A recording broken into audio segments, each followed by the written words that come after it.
we're going to talk about a fun adventure that I've jumped into a little bit, but I'd love to hear more about Alaska. Yeah, we are going to take a deep dive into Alaska, and in fact, we're going to have a couple episodes coming up here over the next few weeks to talk about Alaska. And it's a great time to do that. You know, we're taping this at the end of November, and in November, December, January is kind of the really the best time to get those Alaska trip plans for 2026 wrapped up. Okay. And you know, I always joke that there are kind of two types of people in the world. There are people who plan a long ways ahead, and there are people who kind of wait till the last minute. Yeah.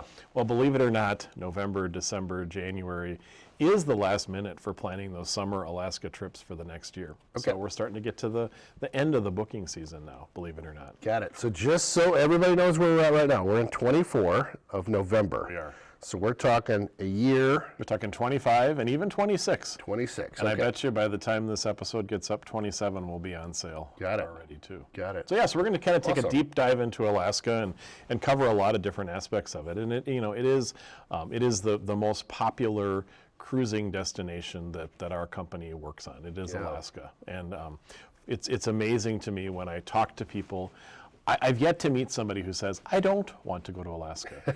I could just start a conversation with somebody about travel and where do you want to go? And for most people who haven't been to Alaska, it's number 1, number 2, number 3 on their bucket list. And that's great because it is an amazing, amazing destination. But it's on everybody's bucket list. It requires a little bit of planning to kind of work around some of those hiccups that can be caused by the big crowds. I got a quick side story for you. All right. When my wife joined your company and she'd been with you for a bit, she said, well, we're going to go to Alaska. That's right, she did, yeah. And I remember her saying, she was kind of hanging on, to be real honest with you, yeah. And I was like, let's go. Yeah. I couldn't wait. I was ready for everything big Alaska. Yeah. And to your point, she came back from Alaska and was like, wow. Yeah. And has since told me, I can't wait to go back. I agree. Which I didn't think. I was hoping that she'd have fun. I wasn't thinking, we're going to go back? No. That's amazing. No. And you know, true confession, that was the same with me. Really? I was really not so keen on going to Alaska the first time. I actually went with my family, and we had, about age 70 down to age 6. And I wanted to go to Europe.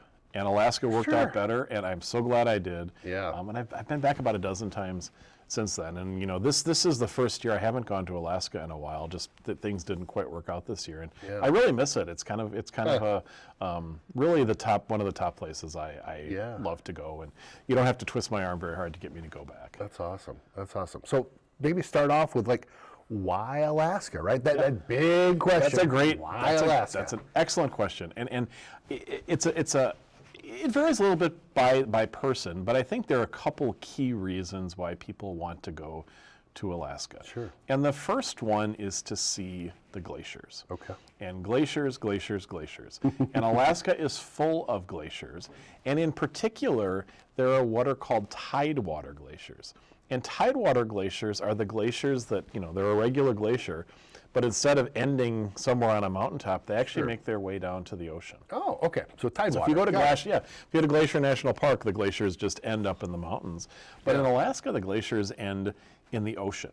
And that is incredible because you have this giant wall of ice that you can see from the water where the glacier ends. And that's where, you hear about calving, which is when the glaciers crack and the big icebergs fall off.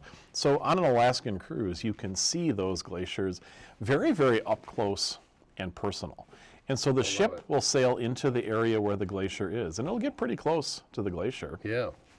And then it does like a 360-degree pirouette, so there's, plenty of opportunities for people to view the glacier. You can smell the water, you can smell that cold, you can feel the cold, you can hear the glacier, you can see it crack, and it's actually a challenge to catch the glacier calving.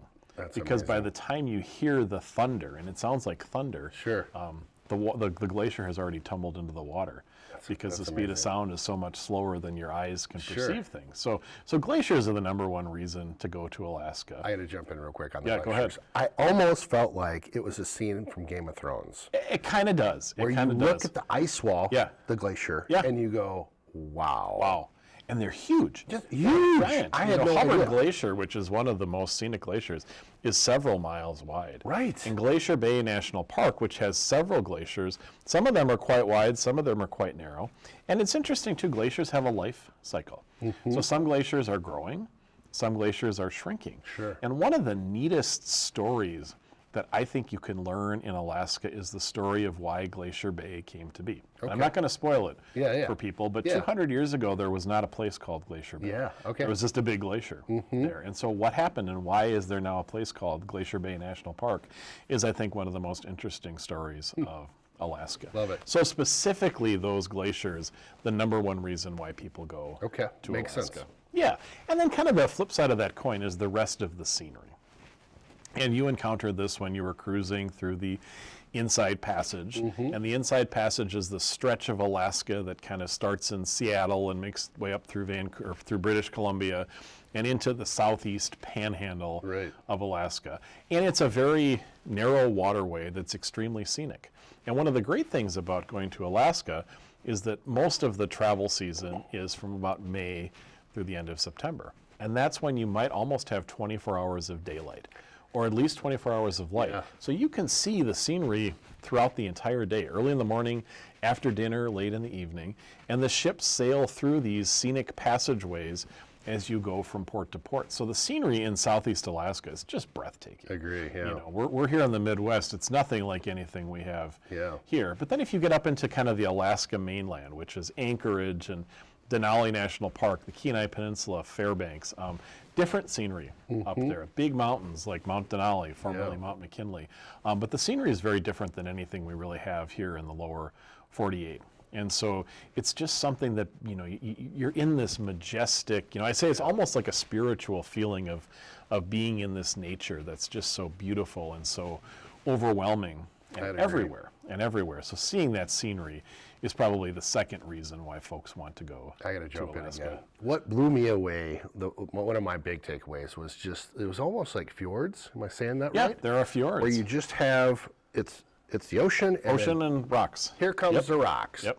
And it's not like this boop, boop, boop, boop, or a little beach. It's like, nope.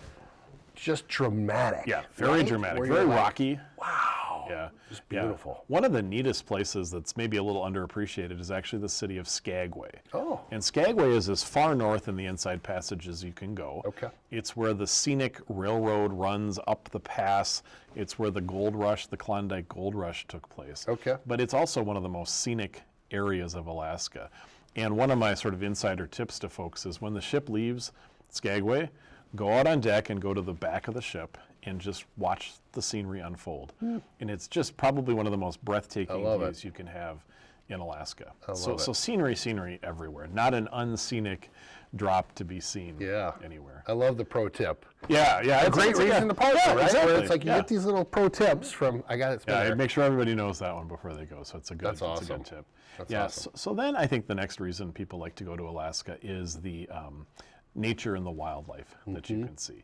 And Alaska, like other places, has some kind of signature animals that people really want to go see. Whales, mostly humpback whales, but there are also orcas, killer whales. And throughout the summer, the whales are abundant in Alaska. So I've yet to have anybody go on a cruise to Alaska who didn't see whales. Yeah. And watching them as they go through the water and as they kind of float along the surface and then they'll tip their fin up and head straight down is an incredibly breathtaking sight. And if you go on a whale watching shore excursion, you can actually get close enough that you can hear the whales breathing. Oh my gosh. And when they go down, and it's just incredible, incredible scenery.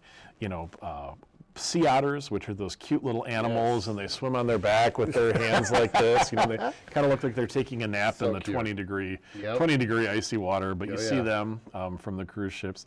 Eagles, of course, bears, both in Southeast Alaska and the mainland.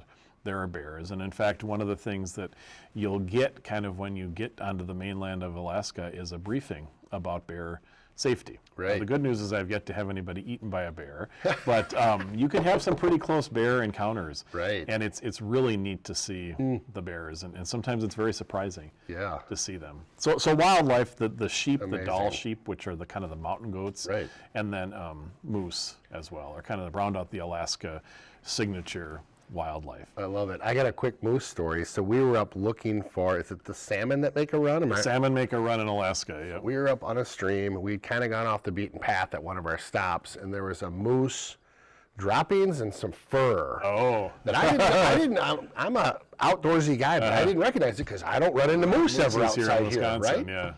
And later I asked, and the guy goes, oh, there's probably a moose in the area. I'm like, in the area. Moose are really big. They're really big, yeah, and they are too. If you surprise them, they might not be super friendly. But that's a really good point too, to talk about fishing in Alaska. And there are actually some cruise lines that will allow you to go fishing, and if you catch a fish, you can bring it back on the ship, and they'll prepare it for you. Oh my gosh. For dinner, or of course you could also ship it home. Amazing. And then the salmon runs are another neat site. Yeah. Although I always like to tell people that you'll smell the salmon run before you see it. Is that right? It's a little bit stinky, but salmon runs tend to be later in the year, August 15th through the end of the cruise season. That's a great point, because I was thinking, we went, I think, late June. Yeah, you probably wouldn't and see we salmon. didn't see any, No. and that's what they said. They said August-ish. A little bit later. Yeah. It's a good point. Another great point to plan with your team. Yeah, right? and it's interesting There's because, certain things. and you know, my entire team, we've all been to Alaska. Yeah. We all have pretty deep expertise in that. But, you know, there are little nuances along the way Right. that if you're expecting to see salmon and you go at the wrong time of the year, you won't see them. Right. And so that's one of the things that we talk about with you, is to make sure seeing salmon on your bucket list? Well, then let's make sure we plan your trip Right. where you're going to have the best chance to do that. I love it. Love it. So the next reason, I think, with Alaska is just the interesting history and culture that's there. Certainly the history of Alaska is fascinating. The native culture there as well. Tribes like the Tlingit, the Tlingit, very different, but connected together. And they still exist. There are still areas of Alaska that are inhabited by the native tribes, and many of them keep many of their traditional ways of life alive as they exist kind of alongside modern civilization. So it's very interesting to learn about that, to learn about some of the really neat things that they developed in order to adapt. Sure. And one of the things that I thought was really interesting is a fishing hook that's specifically designed to catch halibut. Interesting. And you know that halibut end up being like the size of a barn door. Right. You know, they end up swimming flat on the bottom of the, they get really big, and so to pull them out of the water is really, really difficult. But the other thing is, when you exist, you know, as a subsistence existence living off of the bounty of nature, you have to preserve the bounty of nature. Right. And so they developed a really interesting hook that wouldn't catch fish that were too small or too big. It would only catch fish that were the right size. No way. So they were able to really preserve their fishery through a very, very simple piece of technology. And so there's some interesting lessons for modern people in some of these native Alaskan folkways and customs. And then, of course, the history of the gold mines and even the oil boom in Alaska. So there's a lot of unique history in Alaska. It's got a little bit of a Wild West feel to it. The Russians were there. And so, you know, it just really, all this stuff kind of comes together to make this perfect package of interesting things to do, diverse things to do. And a cruise is really the only way to see Southeast Alaska. Yeah. So it kind of ties together very, very nicely to create, you know, an incredible destination that, as we said, is really at the top of a lot of people's bucket lists. And when you say a cruise is the only way, that quite literally is the only way, unless you fly in. The only other way is to fly. Right? The only That's other it. way is to Boats fly. and airplanes. Yeah, Juneau, which is the capital of Alaska, doesn't have any roads. There's a road into Skagway. I didn't know that. Yeah, there's a road into, well, they have roads, but you can't get your car there. Yeah, You right. have to take it on a ship to get there. Skagway has a road, but it just ends there. Yeah. And so what you want to see is accessible by sea. Yeah. And a lot of the best sightseeing in Alaska is looking from the water towards land to see things. And we'll talk in a future episode about cruises and cruise tours and kind of the best way to do that. But it is interesting because Alaska is one of those destinations where a lot of people are going on their first cruise. And so that means they have a lot of questions about cruising. Yeah. Why do I need to take a cruise? What makes that cruise special? And so we put together a guide to Alaskan cruising, and here's a copy of it. We'll pop the link to download it into the comments below. Yeah. But you can download this and kind of follow along with us as we talk about some of these different things. But it's a very complicated purchase in a lot of ways. And it's easy for the unwary to make kind of a simple mistake that can end up, you know, with a costly trip that isn't what you want. And so our expertise can help guide you to that right Alaskan cruise decision that's right for you. I love it. I love it. We're running a little late on time. You want to talk a little FAQs, or should we table that till the next time? We'll do that next time. Next time. Perfect. Awesome. We'll put a wrap on it then. All right. Sounds good. Ken Conan, the rookie, Ted Blank, the expert, with Ted Blank Luxury Travel and Adventures. Did I get it right that time? Goodness sakes, Ken. Come on. Thanks for joining us today, talking all things Alaska. Again, this will be a multi-part series. Tune in for part 2 coming up next week. Thanks for joining us.